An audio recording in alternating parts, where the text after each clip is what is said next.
పిల్లరా, ప్రభువైన యేసుక్రీస్తు నామములో మీ అందరికీ నా హృదయపూర్వక వందనాలు తెలియజేస్తున్నాను. దేవుని మాటలను ధ్యానము చేస్తున్నాము. దేవుడు మంచి కృపను ఇచ్చి ఈ విధంగా ఆయన వాక్యాన్ని ప్రకటించడానికి మంచి సమయం ఇచ్చాడు. ఈ సమయాన్ని మనం సద్వినియోగం చేసుకుందాం. కనుక దేవుని మాటలను చదువుకుందాం. పరిశుద్ధ గ్రంథమైన హెబ్రీలకు రాసిన పత్రిక 10వ అధ్యాయము 37వ వచనాన్ని చదువుకుందాం. ఇంకా కాలము బహు కొంచెముగా ఉన్నది, వచ్చుచున్నవాడు ఆలస్యము చేయక వచ్చును. నా ఎదుట నీతిమంతుడైన వాడు విశ్వాస మూలముగా జీవించును గాని అతడు వెనుక తీసినలా అతని యందు నా ఆత్మకు సంతోషం ఉండదు. ప్రార్థన చేసుకుందాం. స్తుతులకు పాత్రుడా, స్తోత్రార్హుడా, గొప్ప దేవా, ఆశ్చర్యకరుడ, ఆలోచనకర్త, బలవంతుడైన ప్రభువా, నిన్ను స్తుతిస్తున్నాము, గణపరుస్తున్నాము. ఇర్మియా నోట నీ మాట ఉంచిన దేవా, మాతో అందరితో మాట్లాడమని, నీ కృపను విస్తరింప చేయమని యేసయ్య శ్రేష్ఠ నామములో ప్రార్థిస్తున్నాము తండ్రి, ఆమేన్. పిల్లారా, మనం గమనించినట్లయితే ఇక్కడ చక్కని మాటను జ్ఞాపకం చేస్తున్నాడు. ఇంకా కాలము బహు కొంచెముగా ఉన్నది. ఇక్కడ ఏమని జ్ఞాపకం చేస్తున్నాడంటే కాలము ఇంకా కొంచెముగానే ఉన్నది. ఏ కాలం అంటే ఈ లోకము అంతమైపోయే కాలము, ఈ లోకము నాశనమైపోయే కాలము. ప్రభు రాకడ సమీపము, ఆయన రాకడ సమయము త్వరగా ఉన్నది. కనుక ఇంకా కాలము బహు కొంచెముగా ఉన్నది అంటూ వచ్చుచున్నవాడు ఆలస్యము చేయక వచ్చుచున్నాడు. ఎవరు వచ్చేదంటే మనందరికీ బాగా తెలుసు. యేసు ప్రభు ఒకసారి వచ్చి తన ప్రాణమును మన కొరకు పెట్టి చనిపోయి తిరిగి వచ్చి ఆయన పరలోకమునకు వెళ్ళిపోయాడు. ఆయన నేను మరలా వస్తాను, వచ్చి సంఘమును తీసుకొని పోతాను. ఆయన రాకడ సమీపముగా ఉన్నది. ప్రపంచమంతా ఎదురు చూస్తూ ఉంది ఆయన రాకడ కొరకు. ఇంకా ఎంత కాలానికి ఆయన వస్తాడు, ఆయన వచ్చే కాలం ఏమిటి? ప్రస్తుత రోజులు మనం గమనించినట్లయితే నోవాహు దినాలను మనకు గుర్తొస్తూ ఉన్నాయి, లోతు దినాలు మనకు గుర్తొస్తూ ఉన్నాయి. ఈ నోవాహు దినాలు, ఈ లోతు దినాలు మనకు ఎప్పుడైతే కనబడతాయో ప్రభు రాకడ దినము లేక మనుష్య కుమారుని రాకడ దినము బహు సమీపముగా ఉన్నదని దేవుని వాక్యము సెలవిస్తూ ఉన్నది. కనుక పిల్లరా గమనించండి, ఇక ఆలస్యము చేయడాయన, ఆయన త్వరగా వచ్చుచూ ఉన్నాడు. ఈ మాట చెప్పడానికి నేను చాలా సంతోషిస్తూ ఉన్నాను. పిల్లరా గమనించండి, మరి ఎందుకు ఆలస్యమైనది? ఆయన ఎప్పుడో రావలసింది, ఆయన ఎందుకు ఆలస్యము చేస్తూ ఉన్నాడు? ఆయన ఆలస్యం చేసే దేవుడు కాదు. కాలములు, సమయములు ఆయన స్వాధీనములో ఉన్నది. ఆయన తన చిత్తానుసారముగా సమస్తాన్ని జరిగించినవాడు. ఇక్కడ ఇలాంటి దేవుడు ఎందుకు ఆలస్యము చేశాడు, ఎందుకు ఆలస్యమైనది అని మనం గమనించినట్లయితే ఆయన మాత్రమేనా, ఇంకెవరైనా ఆలస్యం చేశారా? బైబిల్లో మనం గమనించినప్పుడు లూకా రాసిన సువార్తలో 1వ అధ్యాయము 21వ వచనములో మనం గమనించినప్పుడు ప్రజలు జకర్యా కొరకు కనిపెట్టుచుండి ఆయన యందు అతడు ఆలస్యము చేసినందుకు ఆశ్చర్యపడిరి. ప్రజలు జకర్యా కొరకు కనిపెట్టుచుండి ఆలయమునందు అతడు ఆలస్యము చేసినందుకు ఆశ్చర్యపడిరి. ఇక్కడ జకర్యా కూడా ఆలస్యము చేసేవాడు కాదు, అలక్ష్యము చేసేవాడు కాదు. దేవాలయానికి సమయానికి వచ్చేవాడు, యాజకత్వం చేసేవాడు, దేవునికి ధూపమును వేసేవాడు. ఆయన సమయానికి లోపలికి వెళతాడు, సమయానికి లోపలి నుంచి బయటికి వస్తాడు. కానీ ఈసారి ఆయన ఆలస్యము చేస్తూ ఉన్నాడు జకర్యా. దేవాలయమునందు అతడు ఆలస్యము చేసినందుకు వారు ఆశ్చర్యపడిరి. జకర్యా ఎలిజబెత్తుల గురించి మనం గమనించినట్లయితే వీరిద్దరూ దేవుని యందు భయభక్తులు కలిగిన వారు. ఆయన ఆజ్ఞలను చొప్పున, న్యాయ విధులను చొప్పున నిరపరాధులుగా నడుచుకునేవారు. దేవుని దృష్టికి నీతిమంతులైన వారు ఈ జకర్యా ఎలిజబెత్తులు. వీరు ప్రార్థన అనుభవాన్ని కలిగి ఉన్నారు. వారి వివాహం జరిగిన తరువాత నుంచి బహుశా 1 సంవత్సరం నుంచి వారు ప్రార్థన చేస్తున్నారు పిల్లల కొరకు. ఆ ప్రార్థన కొన్ని సంవత్సరాలు చేసినట్లుగా మనం చూస్తూ ఉన్నాం. పిల్లరా, ఒకరోజు ఏం జరిగింది? మరి ధూపము వేయడానికి ఆయన వంతు వచ్చినప్పుడు ఆయన ఆలయములోనికి ప్రవేశించి ధూపము వేయుచుండగా దేవుని దూత ఆయనకు ప్రత్యక్షమైంది. జకర్యా భయపడిపోయాడు. జకర్యా భయపడొద్దు, నీ ప్రార్థన వినబడినది. ఎంత చక్కని మాట! నువ్వెప్పుడో చేసిన ప్రార్థన కాదు, ఆయన దివారాత్రములో ప్రార్థన చేసే అనుభవంలో ఉన్నాడు. ఇక్కడ దేవుని దూత జకర్యా దగ్గరకు వచ్చి దేవాలయములో మాట్లాడుతూ ఉంది. జకర్యా, నీ ప్రార్థన వినబడినది. నీ భార్య అయిన ఎలిజబెత్తు నీకు కుమారుని కనును, అతనికి యోహాను అని పేరు పెట్టుదువు. ఇంకా చాలా విషయాలు ఆడు సంభాషణ చేస్తూ ఉన్నారు, మాట్లాడుతూ ఉన్నారు. ఈ మాటల్లో చాలా సమయం అయిపోయింది. ప్రజలందరూ బయట నిలబడి ప్రార్థనలు చేస్తున్నారు. జకర్యా కోసం ఎదురు చూస్తూ ఉన్నారు. జకర్యా ఆలస్యము చేసినందుకు ఆశ్చర్యపడి ఆయన వెలుపలికి వచ్చినప్పుడు ఆయన చూచిన వారు ఏమనుకున్నారంటే దేవాలయములో ఏదో జరిగినది అని వారు ఆలోచిస్తూ ఉన్నట్లుగా మనం చూస్తూ ఉన్నాం. కనుక దేవాలయములో జకర్యా ఆలస్యము చేసినట్లుగా చూస్తున్నారు. దానికి కారణం ఉన్నది. వీళ్ళు అనుకున్నారు ఆయన ఆలస్యంగా వచ్చాడు అనుకున్నాడు, కానీ ఆయనకి దేవుని దర్శనము కలిగింది. దేవునితో ఆయన మాట్లాడుతున్నాడు, దేవుని మాటలు ఆయనకు వింటూ ఉన్నాడు, దేవుని మాటలు ఆయన గమనిస్తూ ఉన్నాడు.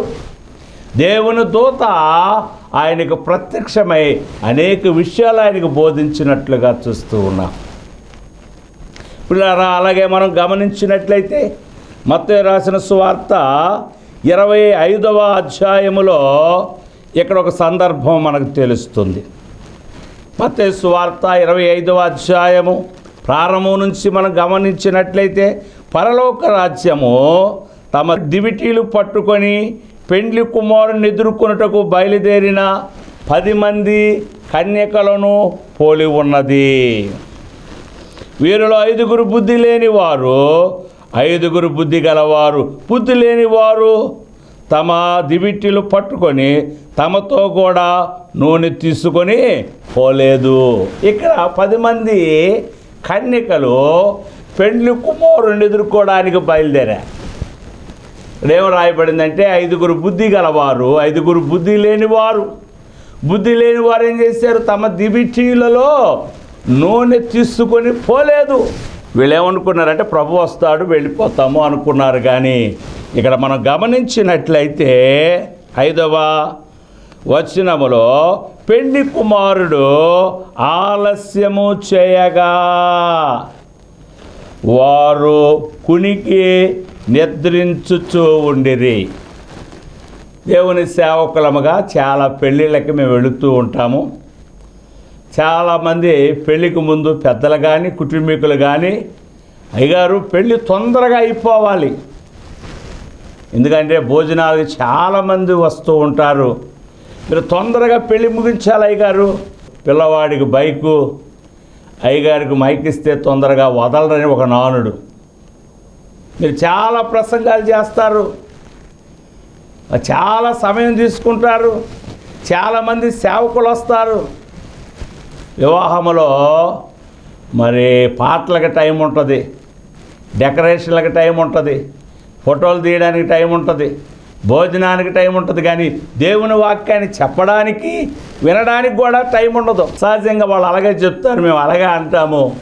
తీరా అయ్యగారు ముందు వస్తాడు, బంధువులు ముందే వస్తారు, బహుశా పెళ్లి కుమారుడు కూడా ఒక్కోసారి వస్తాడు టైంకి. కానీ పెళ్లి కుమార్తె మాత్రం ఆలస్యంగా వస్తుంది. ఇక్కడ ఆవిడ వచ్చేదాకా అందరూ ఎదురు చూస్తూ ఉండాలి. వాళ్ళు లేకుండా పెళ్ళి ప్రారంభించలేము, వాళ్ళు లేకుండా కార్యక్రమాన్ని మొదలు పెట్టలేము. మామూలు ప్రార్థన కూడికైతే పాటలు పాడి వాక్యం చెప్పగలం. కానీ ఇది పెళ్ళి కాబట్టి వాళ్ళు రావాలి, ఇరువురు వచ్చి కూర్చోవాలి.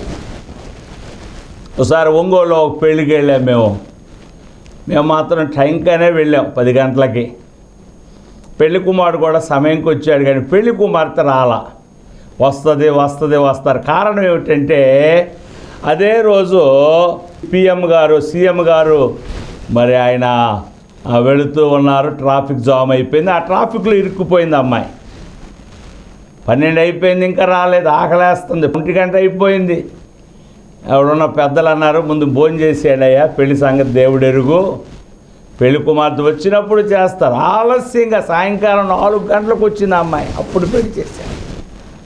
సహజంగా భూమి మీద జరుగుతున్న వివాహాలలో పెళ్లి కుమార్తె ఆలస్యము చేస్తుంది. కానీ ఈ సందర్భమును మనం గమనించినట్లయితే 10 మంది కన్యకలు వారు సిద్ధపడి ఉన్నారు.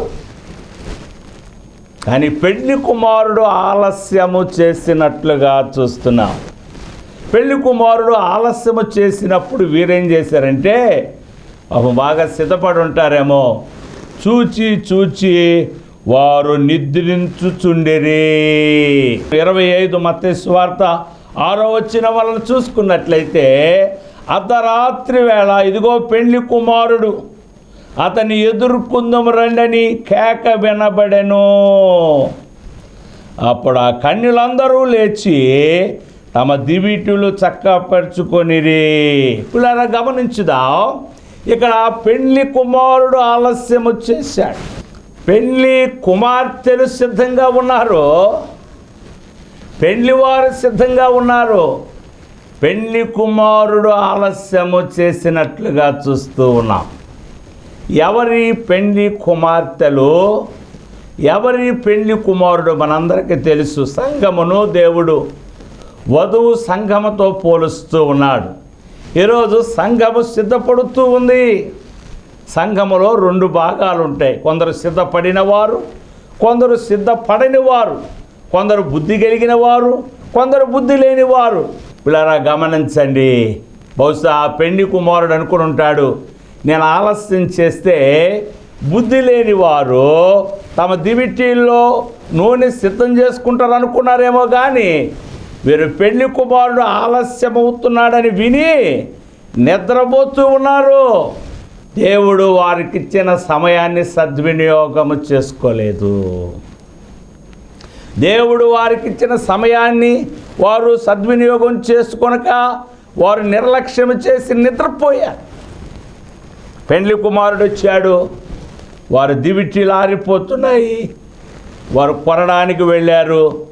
ఇలాగ ప్రభు వచ్చి సిద్ధపడిన వారిని మాత్రము ఆయనతో కూడా తీసుకొని పోయినట్లుగా చూస్తున్నాము. పిల్లరా మనం గమనించినట్లయితే 5 మాత్రమే సిద్ధపడ్డారు 10 మందికి. 5 సిద్ధపాటు లేని వారిగా మనం చూస్తూ ఉన్నాం. కనుక అక్కడ దేవాలయములో జకర్యా ఆలస్యం చేశాడు బయటికి రావడానికి.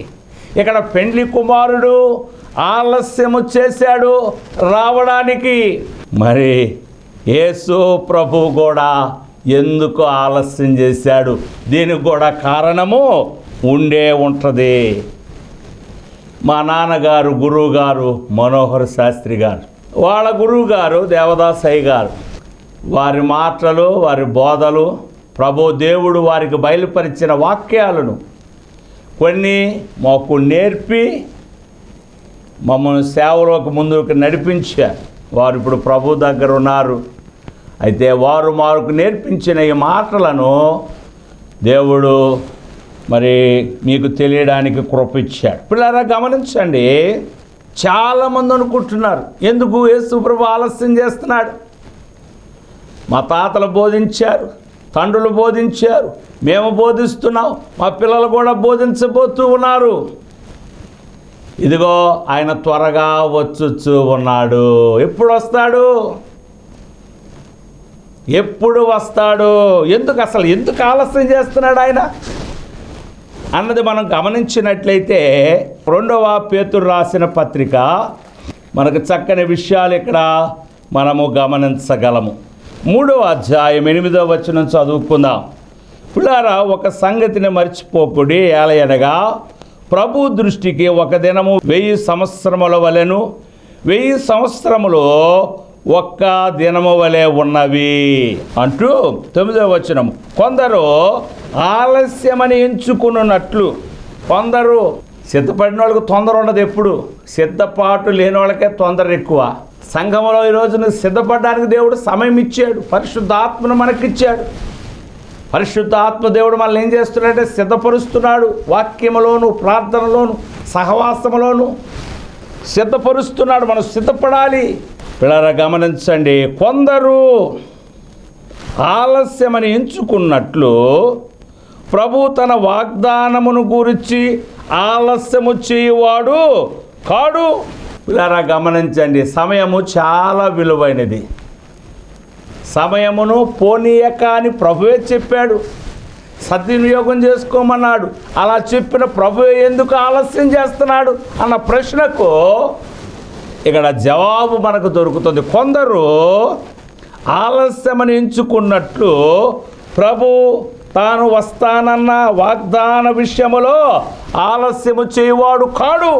గాని ఎవడును నశింపవల్లని ఇచ్చయింపక అందరూ మారు మనసు పొందాలని కోరుచు, ఎవరు నశించిపోకూడదు. అసలు యేసు ప్రభు భూమి మీదకి వచ్చింది ఎందుకు? నశించిన దాన్ని వెతికి రక్షించడానికి వచ్చినాయి. కనుక ఎవరును నశింపక ఉండునట్లు అందరూ మారు మనసు పొందవలని కోరుచు మీ ఎడల దీర్ఘశాంతము గలవాడై ఉన్నాడు. యేసు ప్రభు ఆలస్యం చేయడానికి కారణం ఏమిటంటే అంతటా అందరూ మారు మనస్సు పొందాలి. యుగ సమాప్తికి సమయం ఎప్పుడంటే ఈ రాజ్య సువార్త, రాకడ సువార్త సకల జనులకు ప్రకటించబడాలి. అటు తర్వాత అంతము వస్తుంది. ఈరోజు మధ్యన సువార్త ద్వారాలు మూసివేయబడుతున్నాయి. సువార్త ప్రకటించడం కొద్దిగా కష్టతరంగా ఉంది.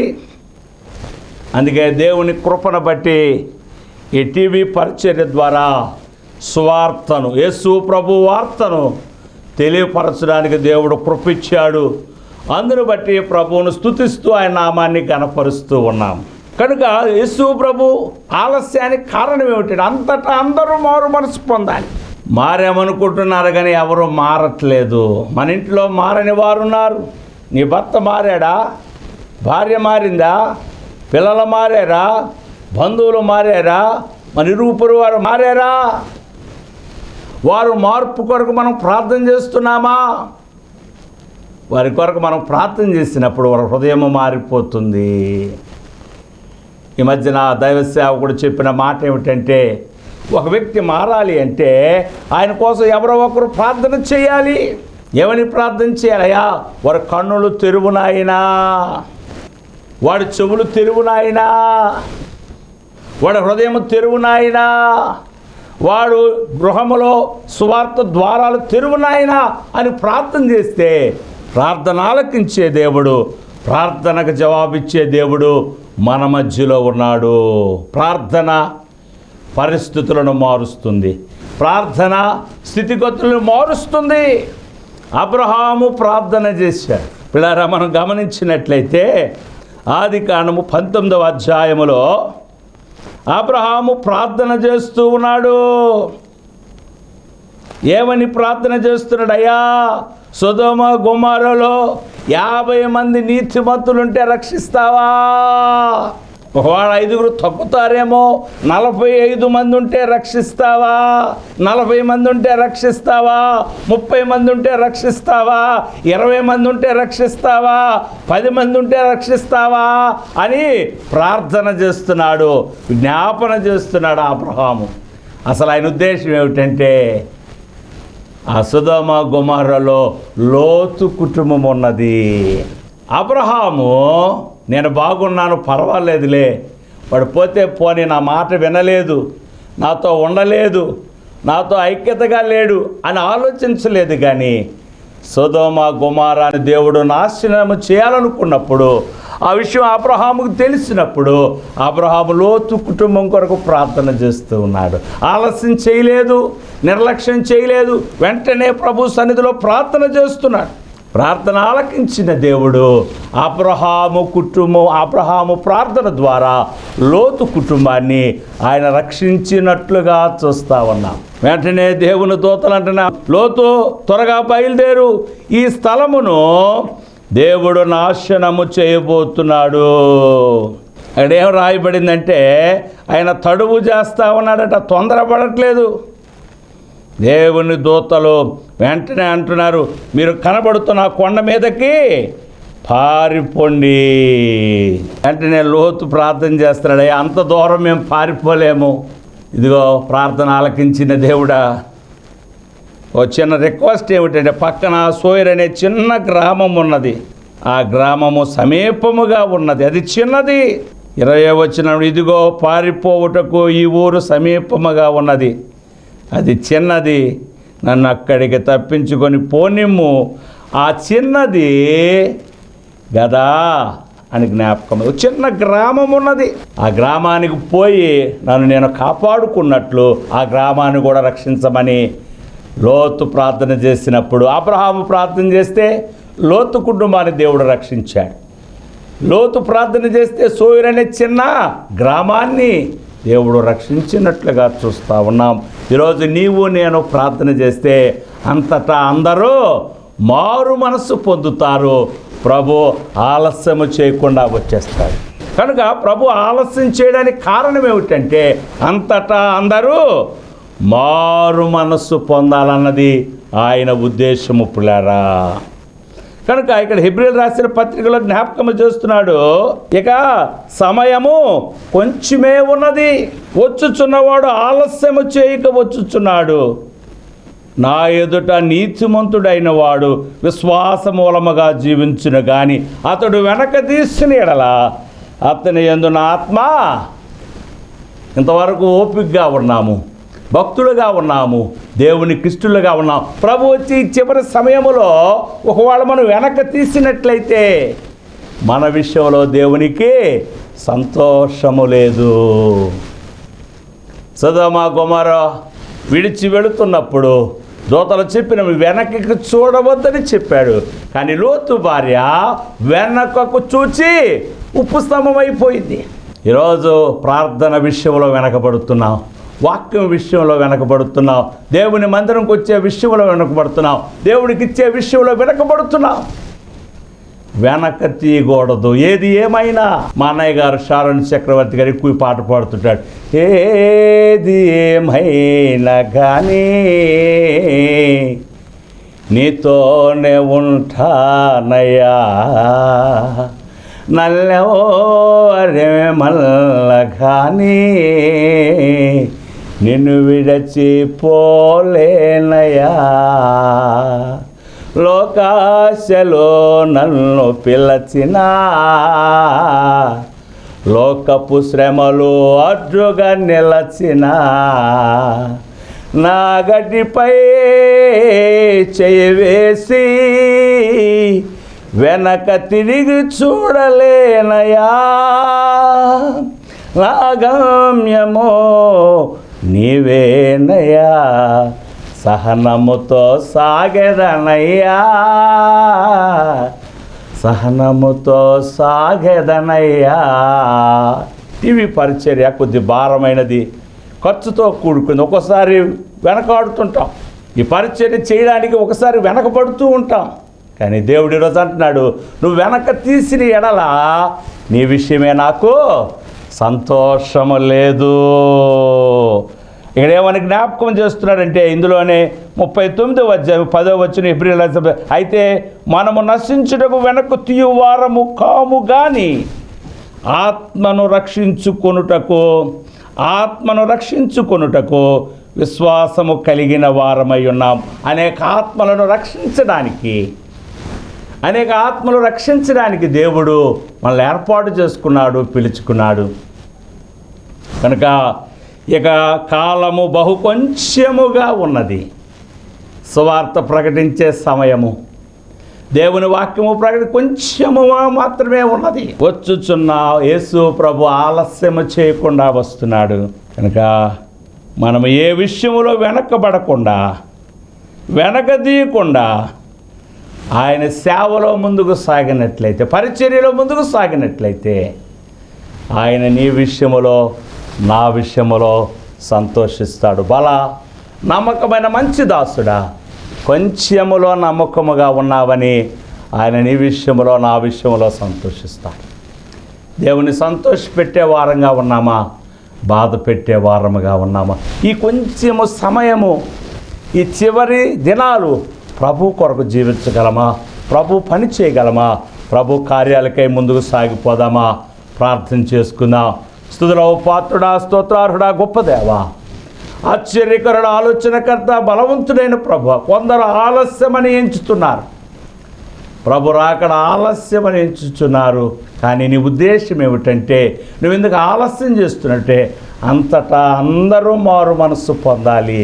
ఏ ఒక్కరు విడిచిపెట్టకూడదు, ఏ ఒక్కరు విడిచిపెట్టబడకూడదు, ఏ ఒక్కరు నశించిపోకూడదు. అందరూ మారు మనస్సు పొంది రక్షించబడి నీ సన్నిధిలో ఉండే కృప కొరకు నువ్వు ఎదురు చూస్తున్నావయ్యా. ఇదిగో ఈ వాక్యము ద్వారా అనేకులతో మీరు మాట్లాడండి.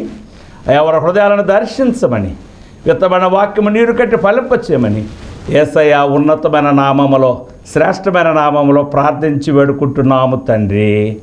ఆమేన్. మన ప్రభువైన యేసుక్రీస్తు కృప, దేవుని సహాయము, పరిశుద్ధాత్మ తోడు మనందరికి తోడుగా ఉండి నడిపించునుగాక. మరణాత స్తోత్రం. అందరికీ వందనాలు.